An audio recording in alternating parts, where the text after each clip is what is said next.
Ok, vamos ver então como é que nós podemos fazer na prática aquilo que estivemos a ver em teoria. Portanto, nesta sessão, nesta aula, vou-vos dar uma pequena introdução básica ao TensorFlow e depois, na aula prática, vocês vão começar mesmo a usar isto. Portanto, vamos ver os tipos básicos e uns exemplos de implementação. Vamos começar por implementar uma regressão logística, depois ver aqueles problemas clássicos da disjunção e da disjunção exclusiva. Num caso, nós conseguimos resolver com um neurónio, no outro, vamos precisar de criar uma rede com uma camada escondida. Então, a ideia básica aqui, como nós vimos há bocado, é que nós vamos definir o grafo de computação, o caminho por onde os nossos tensores vão passar e todas aquelas operações. Cada operação será um nó neste grafo e os arcos que unem as operações são os tensores que têm os dados que vão passar de uma operação para outra. Quando nós fazemos isso, o TensorFlow pode também, em paralelo, estar a criar um grafo das derivadas, que é para depois fazer as otimizações que precisamos. A forma por omissão de que o TensorFlow vai executar o código é esta execução ávida, eager execution, que quer dizer que o código vai ser executado como é esperado no Python. Cada linha tem uma instrução e essa instrução é executada. Ele vai fazer linha a linha, assim que vocês dão as instruções, ele calcula o resultado. Isto não é ideal para a otimização da forma como a computação é distribuída pelo hardware. Portanto, vamos ver depois, mais tarde, como é que nós podemos usar o TensorFlow de forma a criar primeiro o grafo todo de computação, que é para depois ele poder otimizar a distribuição das tarefas. Portanto, se vocês tiverem redes mais complexas para treinar e quiserem aproveitar o melhor possível o hardware que tem, compensa criar primeiro o grafo e depois mandar o TensorFlow executar tudo, porque dessa maneira ele consegue otimizar a alteração das várias tarefas. Para os exercícios que vamos fazer aqui, é muito mais prático simplesmente estar as coisas a correr e vermos o que é que acontece.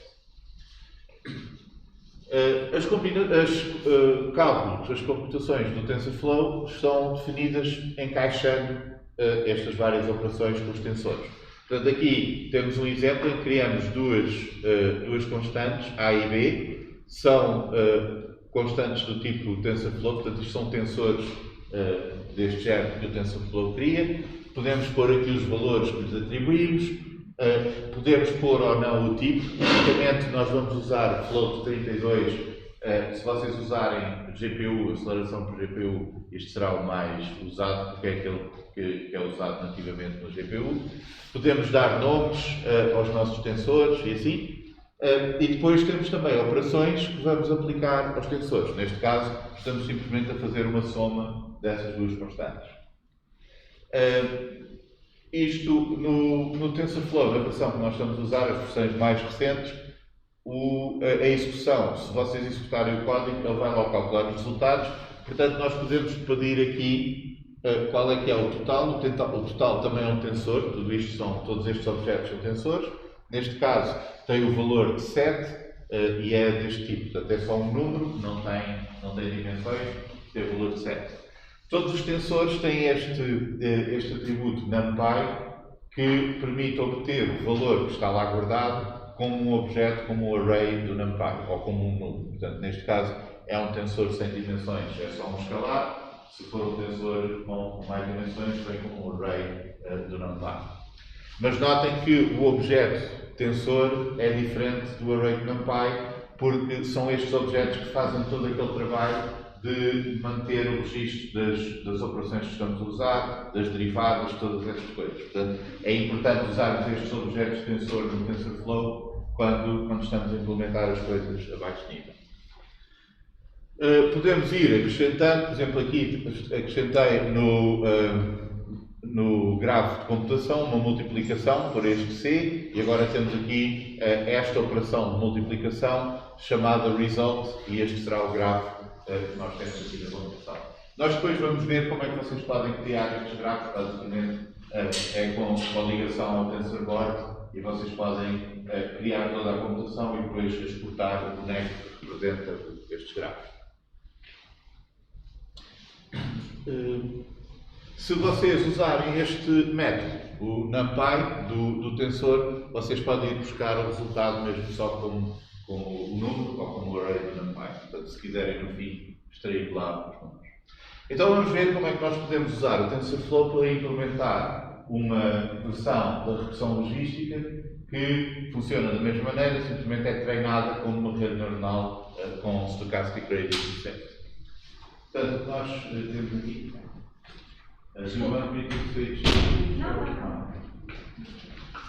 Portanto, o que nós temos na regressão logística é uma regressão à função de probabilidade do exemplo pertencente à classe 1. Lembram-se disto? Usamos esta função sigmoide que varia entre 0 e 1, portanto podemos interpretar como probabilidade e tem também aquelas outras propriedades que vimos quando vimos a regressão logística no semestre passado, mas basicamente é esta função aqui, portanto 1 sobre 1 mais e elevado a menos x, mas neste caso o x é uma combinação linear dos atributos do nosso exemplo e os pesos do nosso modelo, os parâmetros do modelo, mais aquela constante ali, não é? Aquele bias extra.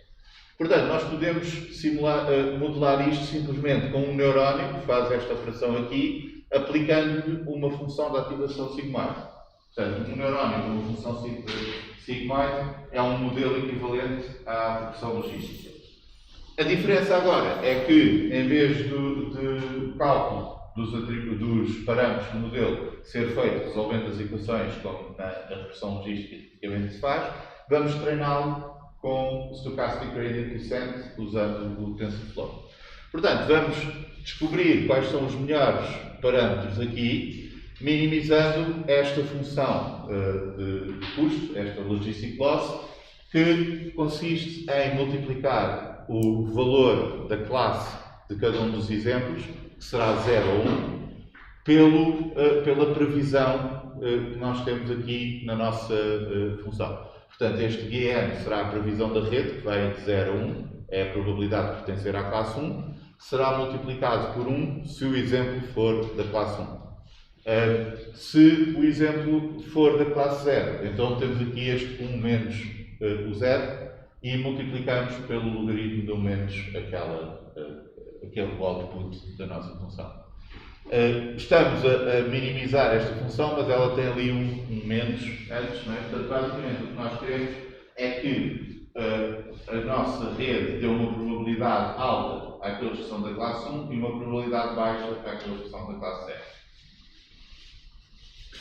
Então aqui o que vai acontecer é quando nós pomos isto tudo, isto será a previsão da rede, esta multiplicação aqui, que entra para a função da ativação do neurónio, e depois isto vai alimentar aqui a função de loss e vai-nos dar este gráfico de computação aqui. Portanto, temos os pesos do neurónio, o bias, a função da ativação e depois a função de custo ali. Tudo isto vai ter associado os gradientes que o TensorFlow vai precisar. Portanto, esta será a primeira parte aqui da ativação do neurónio, depois a função de custo, e estão a ver tudo aqui, esta saída para os gradients, onde tem o gráfico de computação de todas as derivadas, que é para poder fazer a minimização.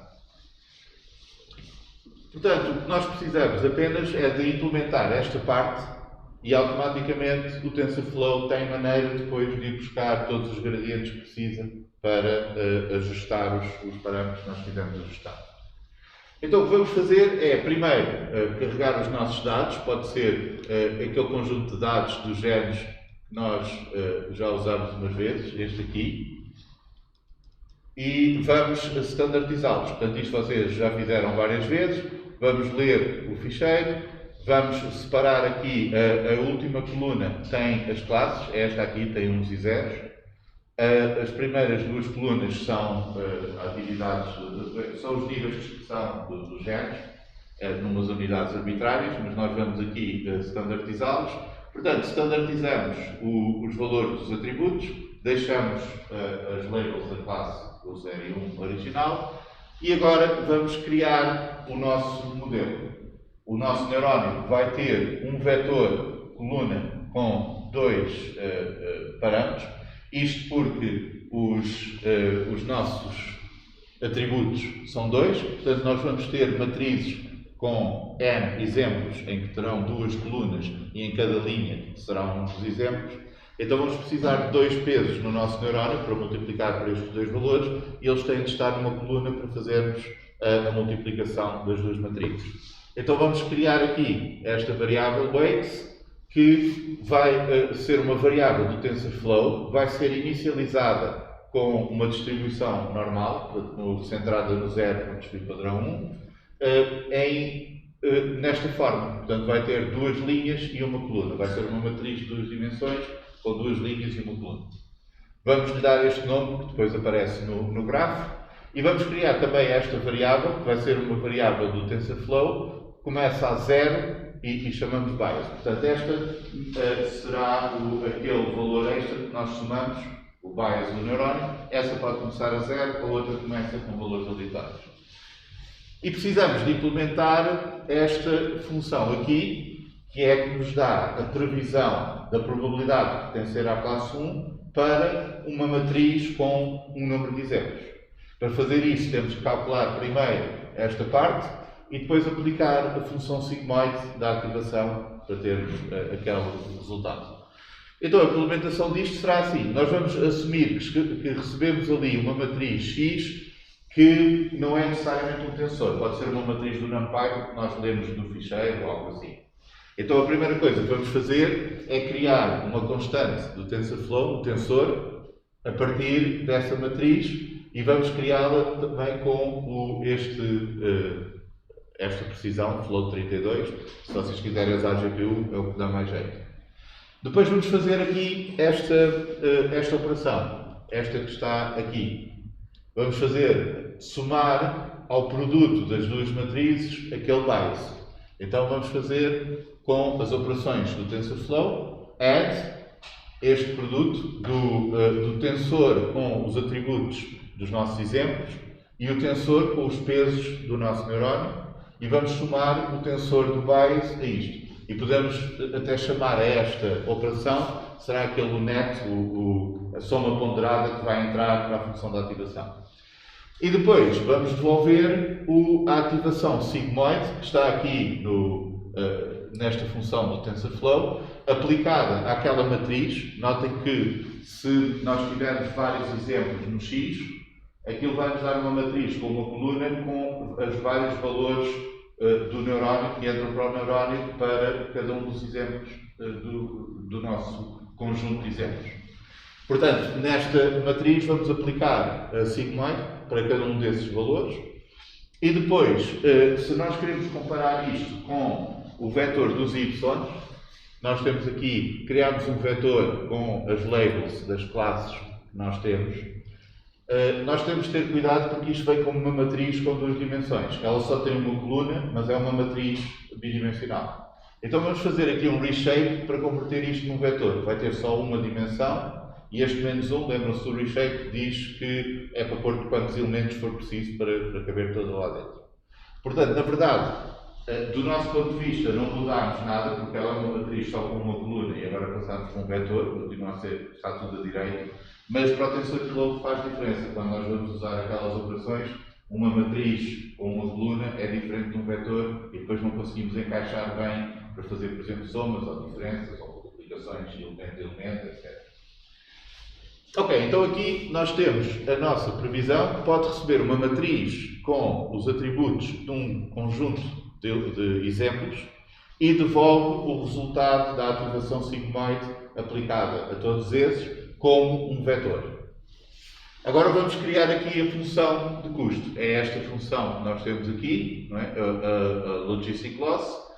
Vamos receber o valor da probabilidade prevista pelo nosso neurónio e este será o vetor da probabilidade prevista do nosso neurónio para um conjunto de exemplos e ali nos y serão as classes para esses exemplos.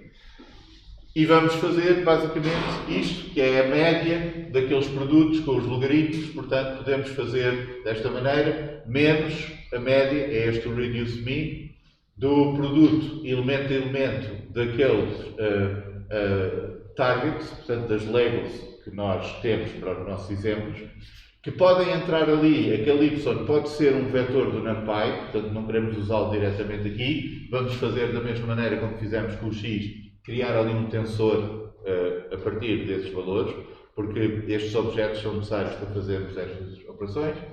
E agora vamos fazer aqui a multiplicação desse tensor pelo logaritmo da previsão e também somar isso a 1 menos o tensor vezes o logaritmo do menos a previsão. Portanto, isto é aquela fórmula que está ali. Depois temos aqui a média feita por este reduce mean e isso será o valor da nossa loss ou do custo que estamos a minimizar. Pronto, com estas duas funções temos a função que faz a previsão da probabilidade da classe e a função que compara a previsão com o target para calcular a loss. Quando nós temos a nossa rede treinada, ou o nosso neurónio neste caso, basta usar a previsão para prever exemplos novos. Quando estamos a treinar, temos de ir buscar o loss também para minimizar e obter os melhores parâmetros. Para fazer isso, o que nós precisamos é de pôr o TensorFlow a fazer todo o backtrace daqueles derivados todas, portanto, vai fazer a computação para a frente e depois andar para trás para todas as variáveis que queremos alterar, para ter os gradientes que nós depois podemos aplicar com o otimizador para ir minimizando a função. Para isso, vamos usar esta classe GradientTape do TensorFlow. Vamos criar um objeto dessa classe e esse objeto vai seguir todo o grafo de computação para calcular todos os valores intermédios e saber todas as operações em que as variáveis estão envolvidas. Então o que vamos fazer é, dado os atributos de um conjunto de exemplos, x, e as classes que esses exemplos têm, neste vetor y, nós vamos criar este objeto do GradientTape, vamos fazer a previsão das probabilidades de cada um destes exemplos no x pertencerem à classe 1, vamos usar essa previsão para comparar com as classes que esses exemplos têm e calcular a perda, o valor da logistic loss. E agora, este tensor que nós temos aqui, com a logistic loss, nós vamos dar à função gradient do tape para ele nos calcular as derivadas desse valor em relação a cada uma das variáveis que nós queremos otimizar. Portanto, o que vamos fazer aqui é, depois de termos corrido a computação dentro deste scope do gradient tape, que é para ele ir seguindo todas as operações com aqueles tensores, nós vamos dizer que queremos o gradiente deste valor final do custo em função destas variáveis aqui, dos pesos e do bias, que são estas variáveis globais que nós criamos, onde temos o nosso neurónio definido. E então é aqui, depois de ter guardado toda a informação do grafo de computação e todos os valores com aquele passo para a frente do backpropagation, não é? Aquele passo primeiro onde se calcula todos os valores, é aqui que o gradient tape vai fazer o backpropagation, no fundo, e calcular todas aquelas derivadas para trás pelo grafo de computação, para calcular a derivada deste valor aqui final em relação a estas variáveis. Agora, eu aqui ponho também, devolvo não só o resultado dos gradientes, portanto, os gradientes em função a estas variáveis, como também as variáveis, que é para não me enganar na ordem que eles aparecem. Porque se vocês depois aplicam os gradientes de umas variáveis a outras, fica tudo estragado e obviamente não funciona.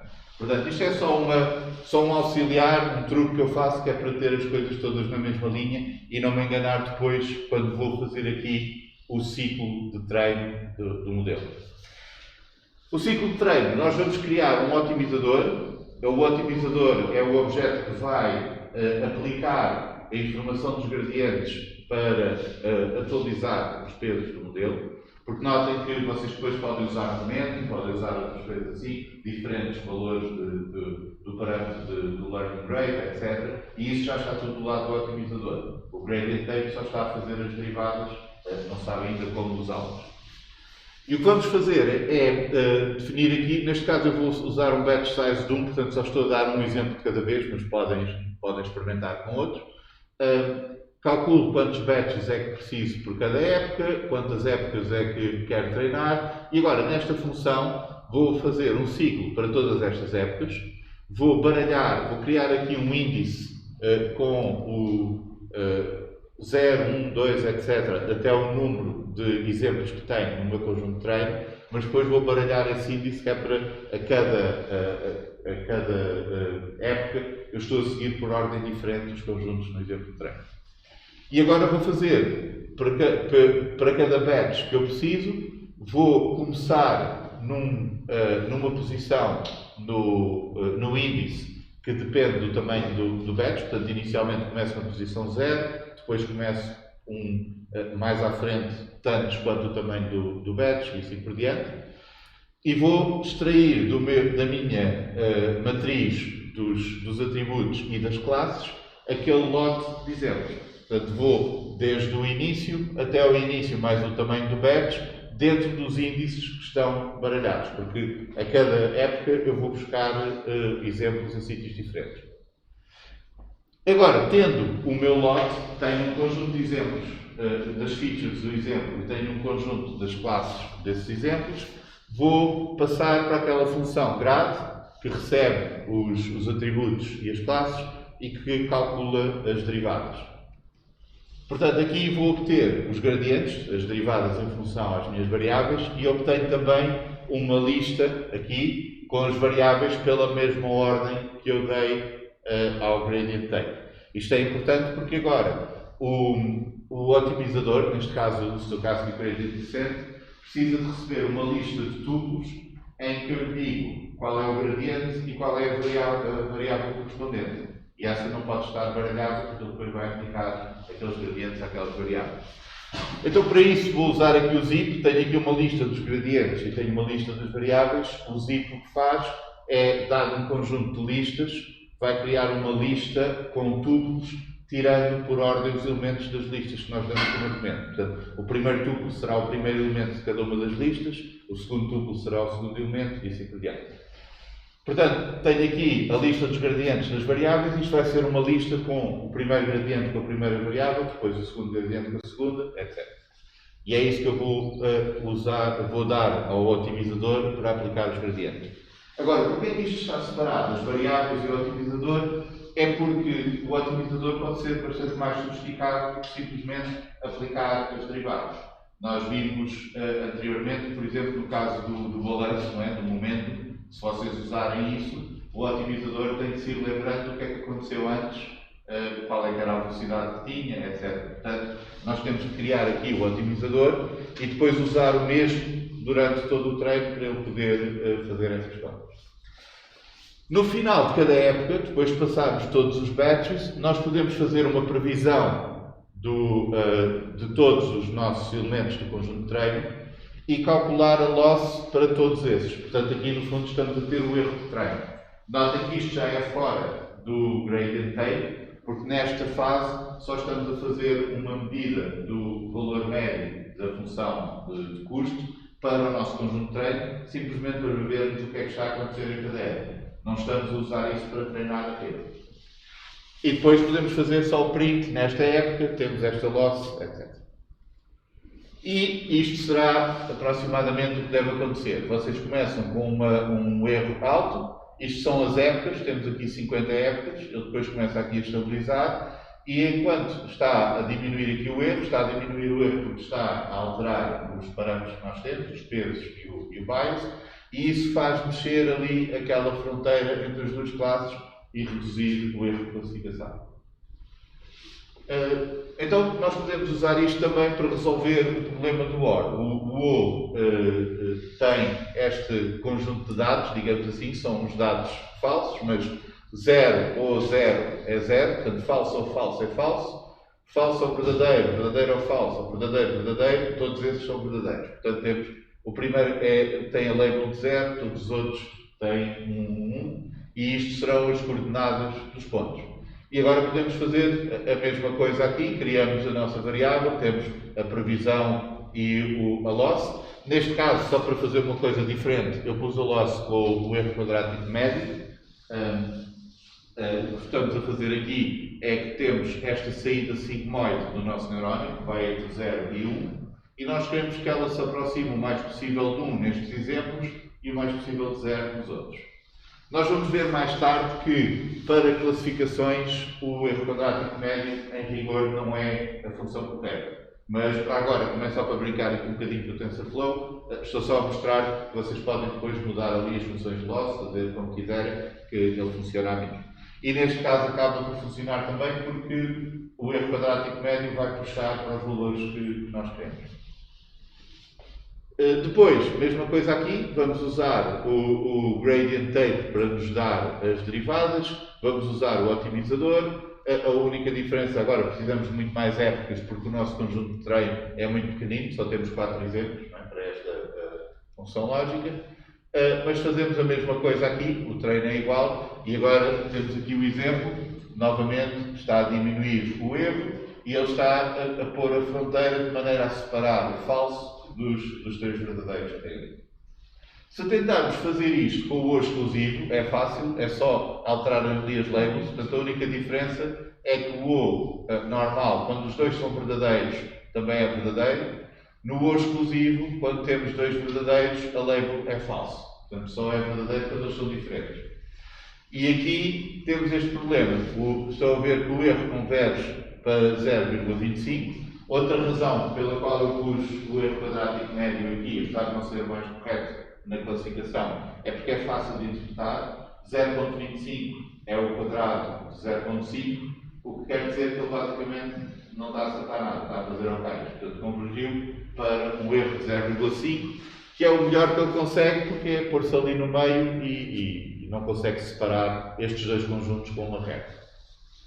Então o que é que precisamos aqui? Vamos precisar de transformar estes dados com uma camada escondida para conseguir resolver este problema. Portanto, não conseguimos ir lá com este modelo parecido com a regressão logística, que é linear, temos de ir para algo não linear. Basicamente, estes classificadores lineares, como o neurónio, funcionam com estes conjuntos de dados, mas depois não conseguimos pô-los a funcionar com conjuntos de dados em que a separação não possa ser feita com uma linha reta.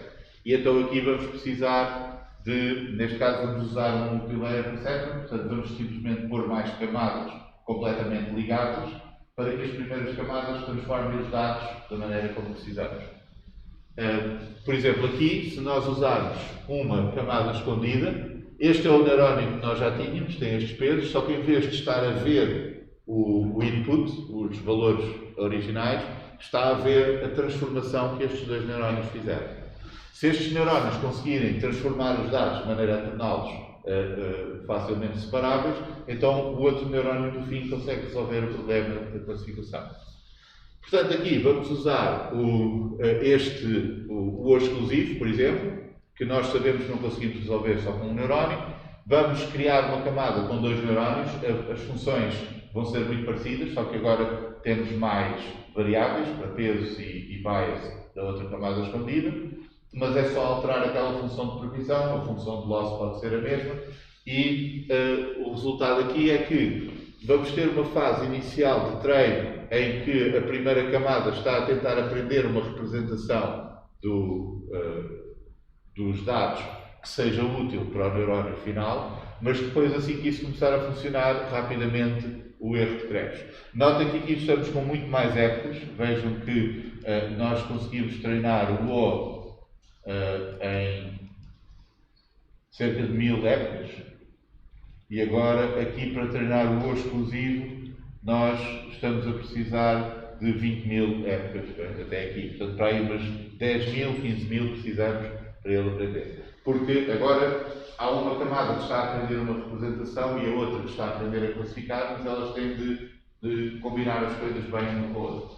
Mas o que está a acontecer aqui é que, se nós virmos o que é que acontece com cada um dos dois neurónios da camada interna, nenhum desses consegue fazer uma boa separação, porque este neurónio aqui põe um vermelho deste lado, mas põe os dois azuis e o outro vermelho do outro, não consegue separar os vermelhos dos azuis. Este neurónio daqui, na vertical, também não, põe dois azuis e um vermelho aqui e só consegue pôr um vermelho daquele lado. Mas como não é o mesmo vermelho que vai ficar de lado, quando o terceiro neurónio olha para isto, vê facilmente aqui uma maneira de os separar. E é isso que acontece aqui quando nós depois projetamos de volta por estas transformações para o espaço original. E isto vocês podem fazer exatamente da mesma maneira, multiplicações, aplicar a 5 moeda, etc. Alteram a função de previsão e depois gradient take por aí adiante e o TensorFlow resolve tudo. Portanto, é isso que vão fazer agora na prática. O que estivemos a ver foi só esta ideia básica do TensorFlow, tipo de variáveis, como é que vamos usar as várias operações e como é que depois fomos a aprender usando o gradient take para seguir todas as derivadas e um otimizador para aplicar as alterações aos termos. Agora, a seguir, na aula prática, vocês vão começar por seguir o código aqui para fazer aquelas redes básicas só com um neurónio, mas depois vão vocês resolver o problema do exclusivo, pondo a nova camada, portanto, estendendo isso para ali. Isto também serve para verificar se vocês já têm o TensorFlow a funcionar, portanto, se alguém não conseguir para isto a funcionar, diga, e também para depois experimentarem com o MLP, vocês têm estes dados aqui, podem experimentar criar a rede para verificar isto, podem pôr mais camadas e assim por diante. Okay?